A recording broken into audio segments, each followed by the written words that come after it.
Hola, soy José Manuel Domínguez Prieto. Hoy vamos a hablar de cómo comunicarnos con eficacia, cómo dialogar, cómo resolver conflictos, tensiones emocionales con nuestros hijos o con nuestros alumnos. Lo vamos a hacer de la mano de una experta coach que además ha estudiado turismo, publicidad, educación infantil, nutrición. Es una persona como Leonardo da Vinci, pero del siglo XXI. Y además con una formación excelente en acompañamiento de padres y todo tipo de acompañamientos, que es doña Patricia Quintana Wareham. Bien, pues antes les voy a hablar de la clave que vamos a desarrollar para que ustedes comprueben si esto es un tema o no de su interés. Porque siempre pensamos que la comunicación con los demás, con nuestros hijos, entre usted y yo ahora mismo, que hay una comunicación, pretendemos habitualmente que la comunicación depende de lo que decimos. Pero en realidad, fíjense ustedes, si en vez de decirles la comunicación depende de lo que decimos, les digo, la comunicación depende de lo que decimos, les he dicho lo mismo. O la comunicación depende de lo que dicen a sus hijos. Evidentemente, estoy comunicando cosas distintas. Si, por ejemplo, utilizo gestos como hacía, por ejemplo, Adolf Hitler, la comunicación depende de cómo hablamos, o la comunicación depende de cómo hablamos a nuestros hijos. ¿Cómo cambia la cosa? En realidad, hablemos o no hablemos, siempre estamos comunicando. Comunicamos por nuestros gestos faciales, por nuestros gestos corporales, manos, posición corporal, tono de voz, si miramos o no miramos, y después en nuestras reacciones, a veces inconscientes, en los conflictos con nuestros hijos, también tenemos diversas actitudes que también comunican. Comunicamos por lo que somos, por mis actitudes, por mi forma de ser, por mi forma de actuar, mi forma de afrontar. Ustedes quieren que sus hijos sean más dialogantes, ¿cómo dialogan ustedes? ¿Quieren que resuelvan mejor sus conflictos? ¿Cómo lo resuelven ustedes? Absorbemos de los demás no básicamente sus mensajes, sino cómo nos lo dicen y sobre todo absorbemos a las personas. Sus hijos son como esponjas que les absorben todo de ustedes y de alguna manera lo repiten y lo reflejan. De todo esto vamos a hablar a continuación con Patricia Quintana. Patricia, gracias por estar con nosotros. Muchas gracias a ti por invitarme. Pues nada, encantado. Después de esta presentación, la verdad es que poco más queda por decir. Bueno. Pero siempre se puede puntualizar alguna cosa para dar un poquito más de información. Bueno, ¿cómo dirías que podemos tener un buen diálogo con nuestros hijos? ¿Cuál es la disposición, el tipo de acercamiento que tenemos que hacer para tener con ellos un buen diálogo fructífero? Pues normalmente pensamos sobre todo en lo que les decimos, ¿no? Pero hay otras partes de la comunicación que son importantes, ¿no? Como bien has dicho, ¿no? La parte física, ¿no? El cómo nos acercamos a ellos. Si nos acercamos en un modo agresivo, la corporalidad es muy importante, igual que has hecho con los distintos gestos, ¿no? Esa parte es muy clave, ¿no? Y hay mucha gente ahora, muchos padres que se encuentran con que al principio es fácil, porque un padre normalmente suele ser más alto que los niños con los que sus hijos, ¿no? Entonces, la comunicación suele ser pues muy de padre a hijo, pero hay un momento en el que el hijo crece y nos dejan atrás. Y entonces, por ejemplo, una técnica para eso que a mí me gusta mucho es la de sentarnos. Para tener un diálogo cuando las cosas se tensan, y ya en mi caso que tengo una niña que es 1,80, ya la miro hacia arriba, en ese caso es mucho mejor sentarse para tener una comunicación mucho más calmada, que no la corporalidad que muchas veces te ayuda a tener un diálogo igual un poquito más brusco, sino un poquito menos tenso, es el poder estar sentados, ¿no? Para poder tener una comunicación de igual a igual, aunque el motivo de la comunicación igual sea un poquito escabroso, pero bueno, que se pueda tener, ¿no? Luego otra parte es la forma, el vocabulario que utilizamos, ¿no? Muchas veces los padres tendemos al por qué, ¿no? ¿Por qué has hecho esto? ¿Por qué sucede esto? ¿No? Y podemos utilizar otro tipo de lenguaje. Hay comodines, ¿no? Podemos utilizar el qué o el cómo, ¿no? En vez de ¿por qué has suspendido? ¿Qué podemos hacer para mejorarlo, ¿no? El enfoque, ¿no? Que podemos utilizar.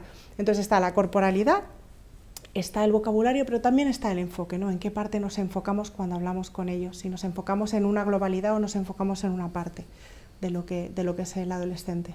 Cuéntanos un poco más de qué es lo fundamental en esos dos niveles de comunicación, el verbal y el no verbal. Este es el que quizá menos caemos en la cuenta, ¿no? de su importancia. ¿Qué sería lo más importante tener en cuenta? Lo más importante del no verbal, efectivamente, es eso, ¿no? El podernos, el tener en cuenta nuestra corporalidad a la hora de enfrentarnos, ¿no? Porque el adolescente, que viene a ser el más conflictivo a la hora de dialogar con ellos, tiene la parte límbica, es como más agresiva, es como más emocional, entonces son mucho más pasionales y tienden a utilizar muchísimo la corporalidad y despiertan la misma corporalidad en nosotros por las neuronas espejo, tendemos a hacer lo mismo. Entonces, si el adolescente tiende a expandir el cuerpo para poder hablar con nosotros de una manera agresiva, nosotros tendemos a hacer lo mismo. Entonces, esa parte hay que controlarla muy mucho para que el adolescente no se sienta violentado y no crezca, no haya un incremento de tensión entre las dos partes, ¿no? Pero las tensiones, al final, en la convivencia diaria, son inevitables. Sí. ¿Cómo hacemos para, como padre, cuando tienes ya la tensión montada con el adolescente, que está pues, agresivo, viene enfadadísimo, viene desmelenado, ¿no?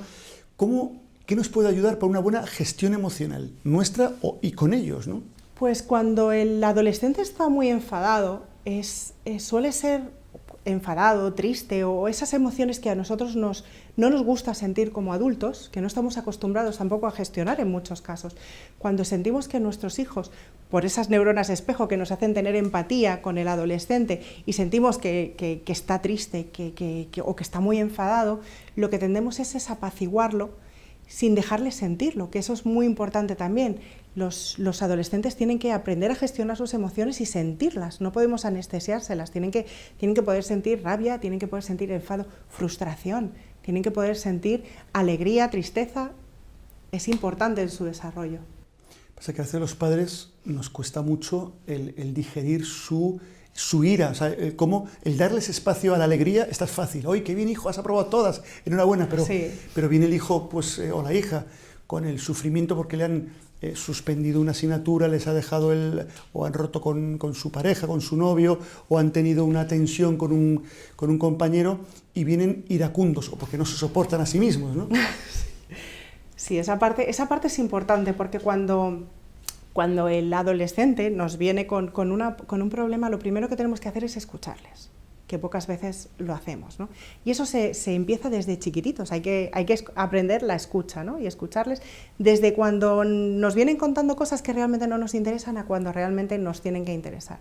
Pero sobre todo, en estos momentos en el que el adolescente está en plena efervescencia y está estallando, lo primero que tenemos que hacer es dejarles sentir. Es importante que ellos puedan sentir lo que sienten y luego que nosotros nos enfoquemos en esa parte que realmente le está haciendo daño. Es decir, imagínate que viene tu hijo y te dice he suspendido 7.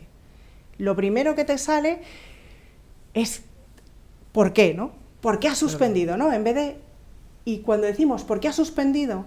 O eres a muchos nos sale en un momento dado qué mal, ¿no? Qué mal lo has hecho, qué mal estás haciendo las cosas, ¿no? Nos olvidamos de que nuestro hijo está formado por diversas partes. Es decir, igual nuestro hijo es muy bueno ayudando a otros, es muy bueno en el deporte, es muy bueno en multitud de cosas, pero nosotros estamos focalizando el has fracasado.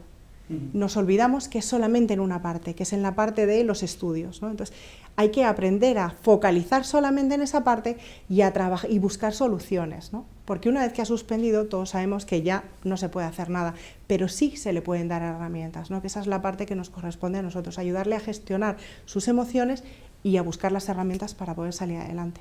Bien, pero ¿y cuando cometen errores? ¿Han hecho algo que es objetivamente malo, cualquier tipo de acción inadecuada? ¿Qué hacer para acompañarles, para hacerles ver qué es lo bueno, que han tenido un error, sin herirles? Porque a veces nuestra reacción, uno también tiene tensiones en su vida, sus problemas, te viene un hijo y te dicen me han echado de clase porque he pegado al profesor. Entonces, ¿Qué me dices? Lo que me faltaba. Tú eres un desastre. Fuera de aquí, pues castigado 2 años sin... Con lo cual, le he etiquetado, le he machacado, he sumado a su dolor el padre que se le echa encima. ¿Cómo corregir eso? ¿Y cuál es lo correcto?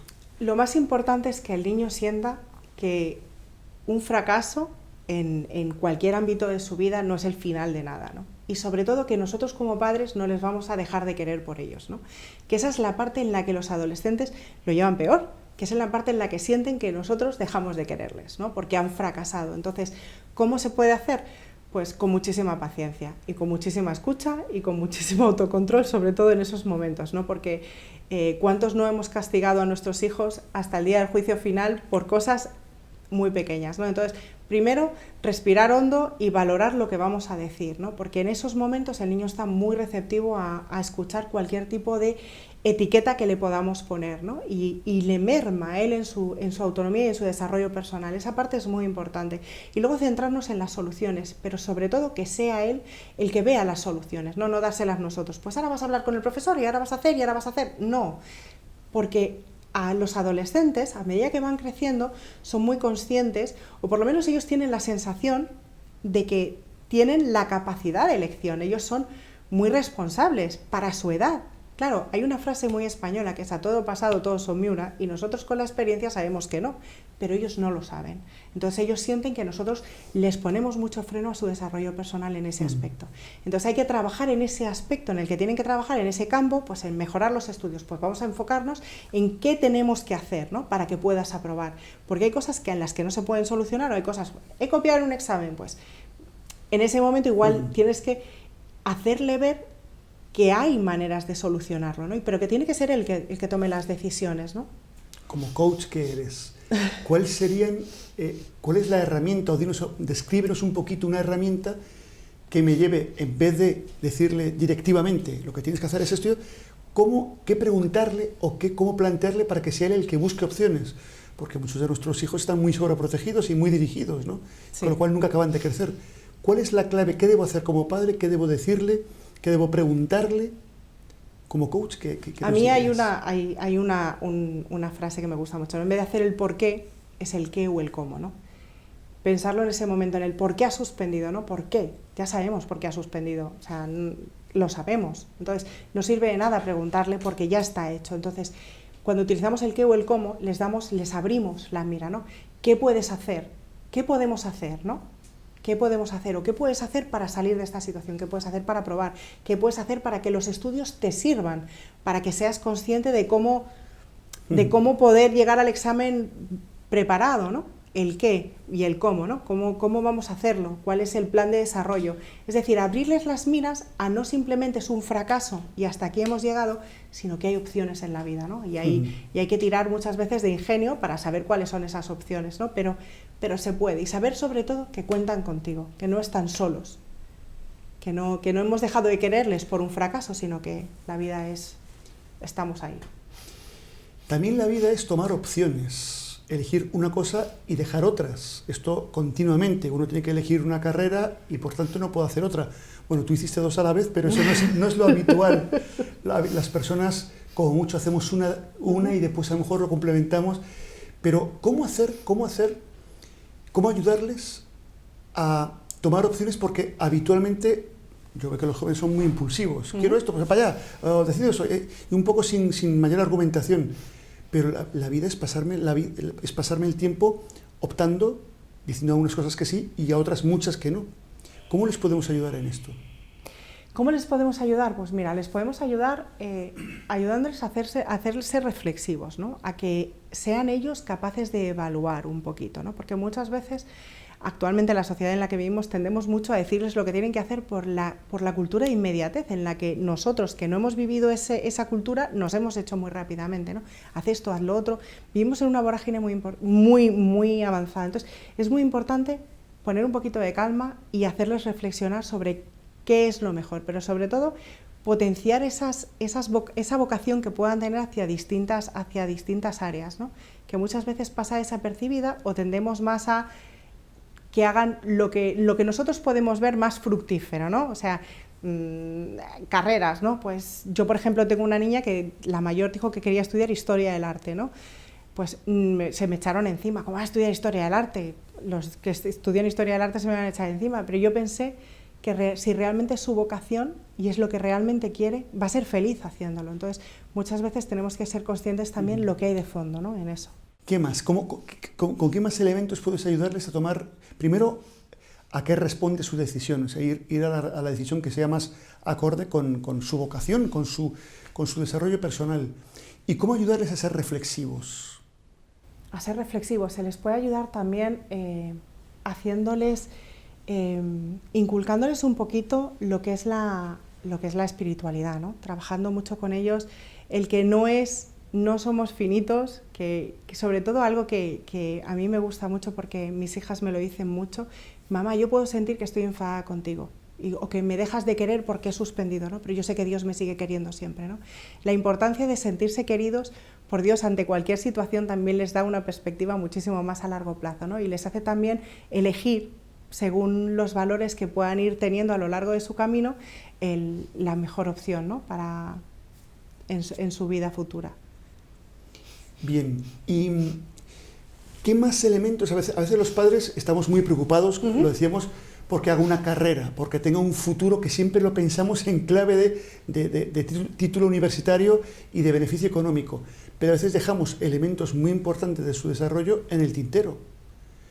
¿Qué aspectos, junto al académico, qué aspectos dirías que son esenciales, que debemos cuidar y no descuidar en su proceso de crecimiento? En su proceso de crecimiento hay que trabajar muchísimo los valores, ¿no? Y sobre todo tienen que tener cubiertas las necesidades, es muy importante, ¿no? Y una de las necesidades que tienen que tener cubiertas es la del amor, ¿no? Tienen que sentirse queridos y tienen que sentirlo,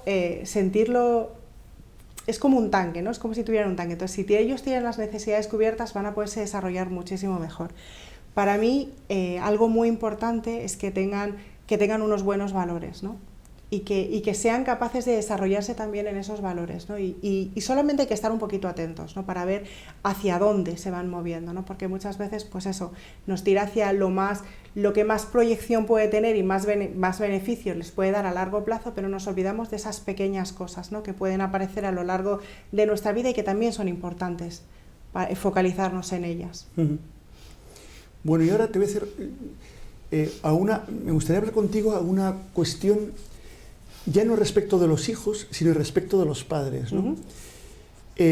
Tú como coach sabes que la pregunta es siempre fundamental, el saber hacernos preguntas y hacer preguntas a otros, ¿no? Esto nos van a estar viendo ahora padres y profesores y más personas.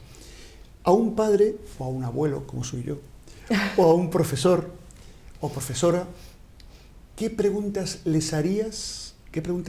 Algunas preguntas que les ayudasen a cómo vivir mejor su tarea de educación.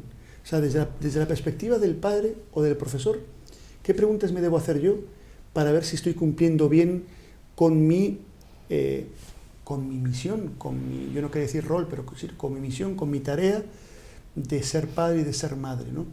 Porque a veces los padres y las madres y los profesores y las profesoras estamos tan metidos también en nuestros propios problemas, en nuestro mundo. Nadie nos ha explicado cómo ser padres y cómo ser profesores. Sí nos han explicado qué enseñar, pero no cómo hacer trato con personas, ¿no? Entonces, ¿qué preguntas deberíamos hacernos para no perder lo esencial?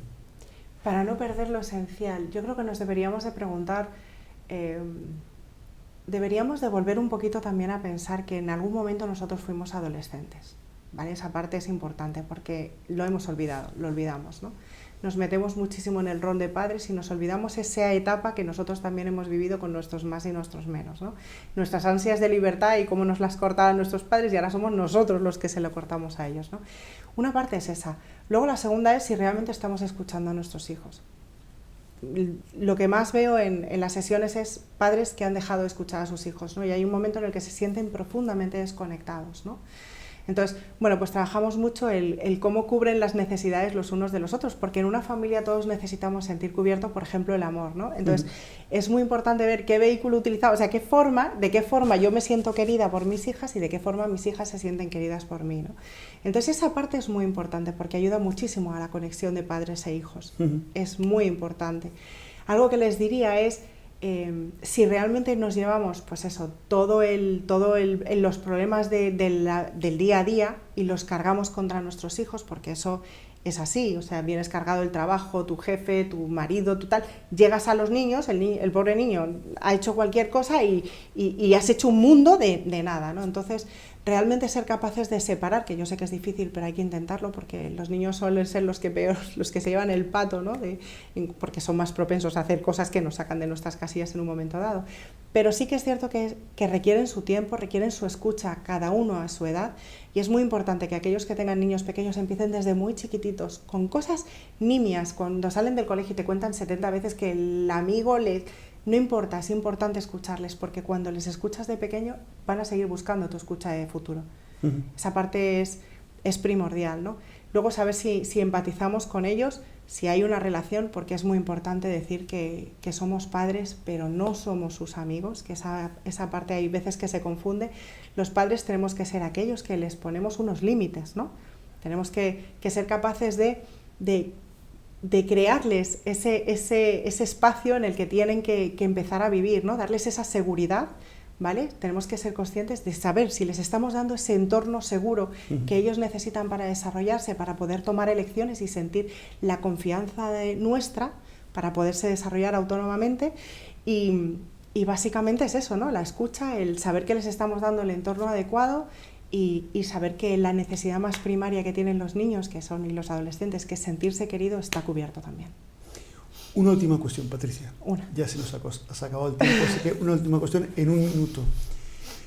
¿Cómo podemos transmitir afecto a nuestros hijos?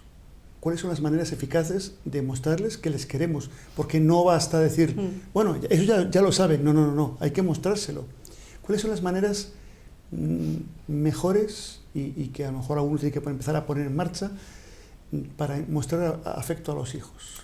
A mí me gustan mucho las 5 formas que tiene Gary Chapman de los 5 lenguajes del amor, ¿no? Una es mediante las palabras, decirle te quiero, lo mucho que me importas, que hay muchos niños que sí son receptivos a esa parte. Luego está la parte física, la parte de los abrazos, la parte de las caricias, los besos. Luego está la parte del tiempo de calidad, ¿no? El poder pasar tiempo de calidad con ellos también es muy importante. Luego hay otros que lo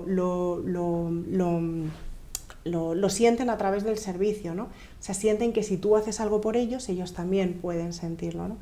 Y luego también están los regalos, ¿no? El cómo nos damos esos pequeños detalles, ¿no? Entonces cada uno siente el amor de distinta manera y hay que asegurarnos de que está cubierto, ¿no? Y que esa parte la utilizamos, ¿no? Entonces hay que saber compararse a pensar un poquito. Todos sabemos nuestros hijos cómo lo cubren, ¿no? En mi caso, por ejemplo, en mi casa todo el mundo busca tiempo de calidad y hay una en concreto que busca muchísimo los abrazos y los besos. Entonces intentamos cubrirnoslo de la mejor manera para que haya una armonía y para que todos sintamos eso en nuestra vida. Muy bien, Patricia, pues cierre de oro con lo que nos acabas de contar, con los 5 modos de manifestar cariño. Muchísimas gracias por tu presencia. Espero que sea la primera de unas cuantas veces más que nos podamos ver. Muchas gracias. Y a todos ustedes, muchísimas gracias por su atención. Espero que haya sido pues, de su agrado esta entrevista, que les haya dado alguna clave importante pues, para vivir con entusiasmo la tremenda y difícil tarea, pero apasionante, de ser profesores, profesoras, padres y madres. Y esperando verles en el próximo programa, les deseo que sean muy felices.